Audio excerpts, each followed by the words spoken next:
피가 나는 잇몸. 이건 이미 말기를 지났어요. 잇몸이 살다 죽을지도 몰라요. 이럴 때 피가 나는 겁니다. 이게 지금 유튜브를 보실 때가 아니에요. 당장 가야 됩니다. 이런 증상이 있다 그러면. 자, 치아가 욱신 3일 지속된다면 당장 치과로. 숫자가 써 있어요입니다. 3일 지속된다면 당장 치과로. 근거가 있느냐? 없습니다. 예, 그냥 쓰는 거예요. 낚시성입니다. 제발 부탁인데 치료가 필요하기 전에 좀 치과에 가세요. 치과는 아파서 가면 말기라고 그래요. 치과는 다 그래요. 증상이 있으면 무조건 말기입니다. 치료가 필요하기 전에 꼭 치과에 좀 가셨으면 좋겠다라는 생각입니다. 욱신거리고 쑤시는 느낌이 3일 이상 간다면 반드시 치과를 방문해야 된다. 일단 이 욱신거린다라고 하는 게 뭘까 한번 생각을 해보겠습니다. 뭘 씹었는데 찌릿해요 라고 하는 거는 무언가 전기가 펑 통하는 것처럼 통증이 팍 왔다가 슥 사라지는 거예요. 요 찌릿한 느낌은 충치인 경우가 많습니다.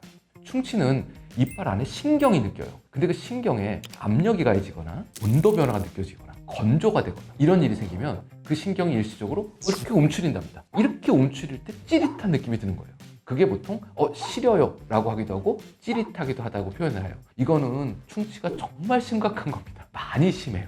이게 지금 유튜브를 보실 때가 아니에요. 당장 가야 됩니다. 이런 증상이 있다 그러면. 또 다른 찌릿한 느낌은 어디서 나냐면 이의 껍데기 부분에서 나옵니다. 껍데기는 어디냐면 머리 부분은 돌덩이처럼 딱딱해서 뭘 먹을 때 못 느껴요. 그런데 뿌리가 드러나면 시려요. 이건 잇몸 질환인 거죠. 그러니까 충치 혹은 잇몸 질환일 때 둘 다 찌릿한 느낌이 들 수가 있어요. 잇몸 질환의 찌릿한 거는 찬물 먹을 때 제일 많이 느껴집니다. 그리고 칫솔이 거기 닿았을 때도 찌릿해요. 이건 이제 잇몸이 내려가고 있다는 증거이기 때문에 내가 칫솔질이 잘못되고 있구나 라고 생각하시고 칫솔질도 좀 바꿔보셔야 됩니다. 욱신거린다는 건 좀 달라요. 이게 찝었을 때 우 하고 아팠다가 우 하고 안 아픈 게 없어집니다. 이게 뭐냐면 약간 눌렸다가 빠져나올 때 눌리는 느낌, 그때 통증 같은 게 느껴지는 거죠. 이거는 뿌리 끝부분에 고름주머니 같은 게 달려있을 수 있어요. 그러면 씹을 때 그 고름주머니를 우 하고 누르는 거죠. 이건 이미 말기를 지났어요. 신경치료를 빨리 안 하면 정말로 뽑아야 될지도 몰라요.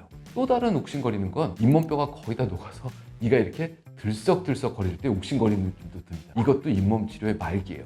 그러니까 욱신거리고 쑤시는 느낌이 지금 있다면 당장 치과로 뛰어가셔야 됩니다. 3일 이상 갈 때까지 기다리면 안 돼요. 근데 이제 여기에 보면 금이 가는 등이라는 게 있습니다. 겉에 부분이 금이 간 건 상관이 없어요. 근데 속에까지 금이 가서 이가 깨졌어요. 이 경우에는 가만히 있을 때는 붙어 있습니다. 그런데 힘을 줘서 누르면 어떻게 돼요? 벌어지겠죠.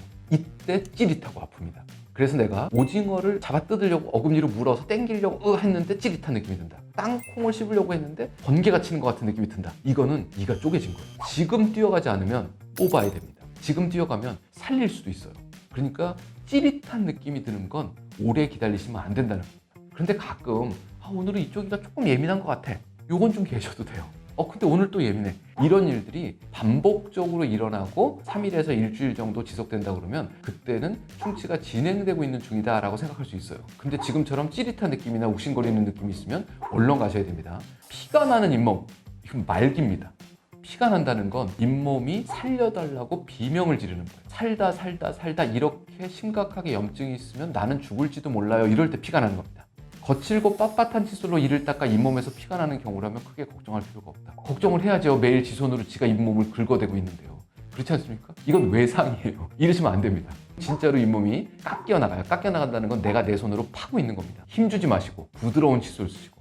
여기 좋은 얘기가 나오죠. 부드럽게 칫솔질을 해라. 치실을 사용한다. 치실 사용도 좋습니다만 치간 칫솔을 사용하십시오. 그리고 이렇게 칫솔질 할 때 피가 난다 그러면 이것도 상당히 큰 잇몸 질환입니다. 그런데 살살 닦으시면 짧게는 3일, 길게는 일주일 후에는 피나는 게 없어져요. 표층에 염증이 없어집니다. 그럼에도 불구하고 안쪽에는 염증이 있기 때문에 반드시 치과에 가서 검진 받아보셔야 됩니다. 시주 질환은 신체의 다른 부위까지 병균을 확산시킬 수 있다. 심장 판막이 건강하지 않은 사람이면 사망에 이를 수도 있다. 좀 너무 멀리 갔죠. 네. 그 잇몸 질환의 세균이 혈관을 타고 온 몸을 돈답니다. 여러 가지 전신질환과 연관성이 있다는 건 맞아요. 그래서 제가 늘상 말씀드리지만 입은 전신 건강의 입구를 지키는 거다라고 얘기를 하고 있습니다. 치주 질환 없이 건강하시는 게 되게 중요합니다.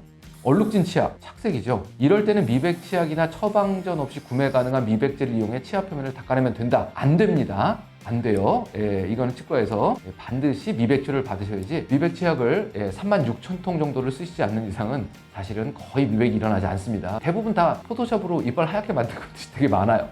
잘 안 됩니다. 이런 방법을 시도했음에도 불구하고 색깔이 밝아지지 않는다면 이런 방법은 시도하지 마시고, 그 다음에 너무 건조하다, 항히스타민이나 항우울제 같은 약을 복용하면 부작용이 나타나는 것일 수도 있다. 그렇다고 합니다. 보통 이제 정신과 약물이 타액선에 영향을 많이 미친다고 그래요. 약을 장기적으로 드시는 분들은 입 마름 증상이 있을 수도 있는데, 침샘을 자극하도록 무설탕껌이나 자일리톨 제품을 먹는 것이 좋다. 예, 자극을 주면 좋습니다. 여기 나와 있는 대로 무설탕껌을 씹으시면 좋겠다. 이거보다 더 좋은 거는 물 자주 드시고, 약국에 가시면 인공 타액이라는 걸 팝니다. 처방전 없이 구매 가능합니다. 이 입안이 습한 상태 유지해야 되는 거는 우리가 설거지하기 싫어서 싱크대에 물 틀어놓는 거하고 비슷합니다. 그래서 침이 자꾸 나오면 씻겨 내려가는 게 있어요. 그런데 침이 마르면 음식물 찌꺼기와 세균이 이빨에 딱 달라붙습니다. 제일 나쁜 게 뭐죠? 식후땡이 제일 나빠요. 밥 먹고 나가서 바로 담배 피는 거. 그럼 입안을 쫙 말립니다. 그래서 꼭 담배를 피실 거면 깨끗하게 칫솔질 다 하시고 그러고 좀 피시면 좋겠다.